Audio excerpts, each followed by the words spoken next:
Ayodhya live TV, सच सबसे आगे। 2024 के चुनाव में अगर सबसे ज़्यादा बीजेपी को नुकसान हुआ है या सबसे ज़्यादा बीजेपी का अपमान हुआ है तो वो है फैज़ाबाद लोकसभा, जहां अयोध्या आता है। अयोध्या के लोगों ने जैसे बीजेपी को नकारा वैसे पूरी भारतीय जनता पार्टी की राजनीति को एक तरह से धक्का पड़ा हो ऐसा लगा था। और भारतीय जनता पार्टी वैसे तो रामेश्वरम में भी हारी, रामटेक में भी हारी, भारतीय जनता पार्टी चित्रकूट में भी हारी, लेकिन अयोध्या की जो करारी हार थी उसने बीजेपी के पूरे अहंकार को चकनाचूर कर दिया। और अब आखिरकार भारतीय जनता पार्टी को झुकना पड़ा है अयोध्या के लोगों के आगे। भारतीय जनता पार्टी बेबस हुई दिख रही है और बीजेपी ने जो फैसले अयोध्या को लेके लिए थे उन फैसलों पे यू टर्न लेती हुई अब बीजेपी दिख रही है कि भारतीय जनता पार्टी अब ये कह रही हो कि अब हम और कितना अपमानित हों और कितना दलील हों। और भारतीय जनता पार्टी के जो बड़े दमदार फैसले कहे जा रहे थे उन सारे फैसलों से पीछे हटते हुए बीजेपी अब साफ दिख रही है। बीजेपी ने वो जो फैसले लिए थे, जो योजनाएं पास की थी, वो सब की सब जो है वापस लेनी है। जो जन विरोधी कहला रही थी, जिनसे नाराजगी थी, अब ये भी आपको समझ में आएगा कि भाजपा के लिए धर्म नहीं, भाजपा के लिए धार्मिक कार्यक्रम नहीं, बल्कि भारतीय जनता पार्टी के लिए सबसे बड़ी प्राथमिकता है वोट। वो वोट कैसे मिलेगा, बीजेपी उस लिए ही काम करती है। अब दैनिक भास्कर ने ही लिखा है कि अयोध्या में लोकसभा चुनाव हारने के बाद सरकार और प्रशासन एक्शन में आ गया है। पिछले 20 दिनों में प्रशासन ने कई बड़े फैसले वापस ले लिए हैं। आइए इन फैसलों के बारे में जानते हैं। ये बड़े वो फैसले हैं जिन पे बीजेपी को लगा है कि बीजेपी इन फैसलों की वजह से हारी है। अयोध्या के लोगों ने बहुत बार अपनी आपत्तियां दी, बहुत बार कहा कि भाई ये सब आप मत करो जो कर रहे हो, लेकिन बीजेपी अपने अहंकार में डूबी हुई थी और बीजेपी ने निर्णय लिया कि एरो सिटी बनाई जाएगी अयोध्या में। उस एरो सिटी पर अब रोक लगा दी गई है। दैनिक भास्कर ने लिखा है कि एरो सिटी बनाने की जिम्मेदारी अयोध्या विकास प्राधिकरण के पास थी। आवासीय कॉलोनी के लिए 150 एकड़ जमीन का अधिग्रहण होना था। बीकापुर के 7-8 गांव के किसान इसका विरोध कर रहे थे। चुनाव में भाजपा की हार के बाद 20 जून को अयोध्या विकास प्राधिकरण की बोर्ड बैठक हुई। इसमें प्रस्ताव को स्थगित कर दिया गया। दूसरा बड़ा फैसला था जो बीजेपी अब औंधे मुंह गिरी है और बीजेपी ने थूक के चाटा है, वो था शहर में एंट्री कर सकेंगे अयोध्या के लोग। आगे लिखा है भास्कर ने कि रामलला की प्राण प्रतिष्ठा के 6 महीने बाद अयोध्या के लोगों को बड़ी राहत दी गई। अयोध्या के वाहनों यानी यूपी 42 को शहर में प्रवेश करने से अब नहीं रोका जाएगा। ये निर्णय नगर निगम और पुलिस ने संयुक्त रूप से लिया है। इन्होंने अपने अहंकार में अयोध्या के लोगों की गाड़ियों की एंट्री ही बंद कर दी थी। एक तरह से जो परेशानी उनको दी गई थी उसकी आप कल्पना नहीं कर सकते हैं। तीसरा निर्णय था फ्लाईओवर जो बनाया जाना था उसको कैंसिल कर दिया, मतलब तीसरा फ्लाईओवर का प्रस्ताव कैंसिल।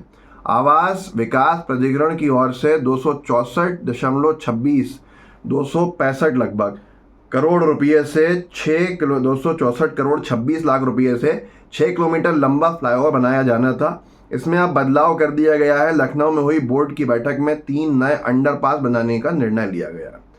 चौथा है विस्थापित दुकानदारों को 30% छूट देके बिना ब्याज दुकानों का आवंटन।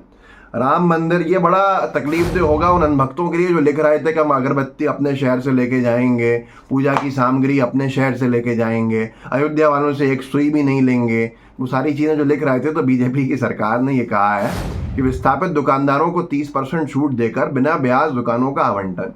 राम मंदिर निर्माण के साथ अयोध्या में सौंदर्यीकरण के लिए कई दुकानदारों को हटाया गया।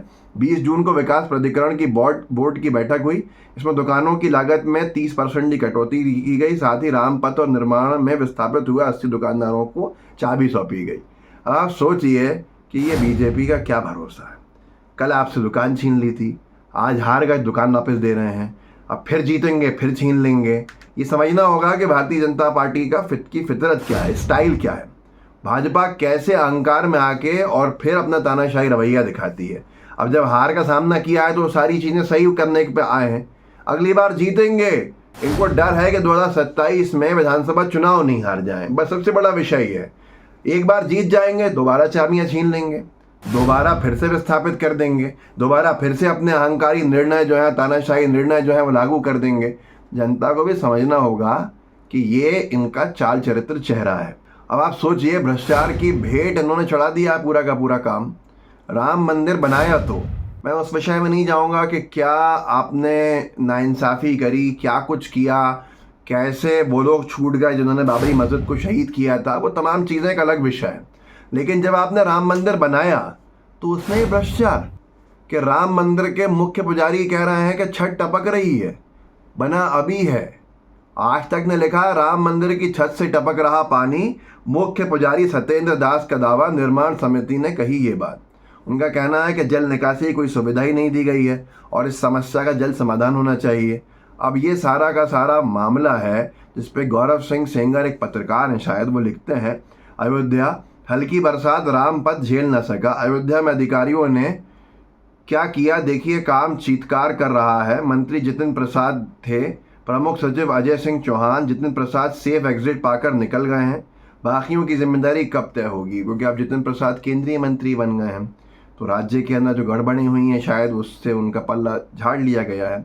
अयोध्या जागरण ने लिखा है, जल भराव से उतराए झूठे दावे, धसी सड़क व रेलवे स्टेशन के सामने ही गिरी चार दीवारी ने खोली पोल, जरा सी बरसात नहीं झेल सका रामपथ। ये भ्रष्टाचार का आलम है और भारतीय जनता पार्टी अब अपने वोट बचाने के लिए वो निर्णय ले रही है जिसके ऊपर उसकी और अतिरिक्त थूतू हो रही है।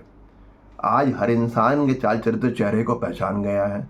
अगर आप कभी भक्त थे तो आप जानते हैं, और अगर आप अभी भी अनभक्त हैं तो फिर किसी मनोचिकित्सक से अपना इलाज कराइए, क्योंकि ऐसे परिस्थितियों में भी अगर आप नहीं समझ सकते इनकी हरकतों को तो बड़ा विषय है कि आप कब समझेंगे। ये 4 निर्णय बीजेपी ने अपने तानाशाही रवैये से लिए थे, अब झुकना पड़ा है हारने की वजह से, और हारने में लोकसभा की उनकी चिंता नहीं है क्योंकि वो तो हो गया। इन्हें चिंता है विधानसभा चुनाव की 2027 के, जिसकी वजह से ये आज की तारीख में रिस्क लेना नहीं चाह रहे हैं और ये सारे निर्णय वो ले रहे हैं जो इन्होंने वापस ले रहे हैं, जो इन्होंने बड़े सीना ठोक के लिए थे और अब इनके अहंकार को चकनाचूर कर दिया है। जिस दिन ये अगर ये सत्ता बचाने में सफल होगा यूपी में तो फिर वही अहंकारी निर्णयों पर आ जाएंगे, तो आप भी जानते हैं, मैं भी जानता हूँ। खैर, वीडियो को आगे बढ़ाइएगा, लोगों को जागरूक ज़रूर कर सकते हैं, कीजिए। व्हाट्सएप ग्रुप्स होंगे, सोशल मीडिया पे आपके अकाउंट्स होंगे, वहाँ ज़रूर शेयर कीजिएगा ताकि लोगों को धरातल पे क्या हो रहा है इसके बारे में पता चल सके। आगे अपने दोस्तों से कहिएगा कि वीडियो को आखिरी तक देखें ताकि रीच भी बढ़ेगी और आपको कंटेंट समझ में भी आएगा। आधे अधूरे चीज़ में बहुत कुछ समझ में नहीं आता, इसलिए मेरा निवेदन है जो आगे बढ़ाइएगा। जय हिंद, जय भारत। द लाइव टीवी, सच सबसे आगे।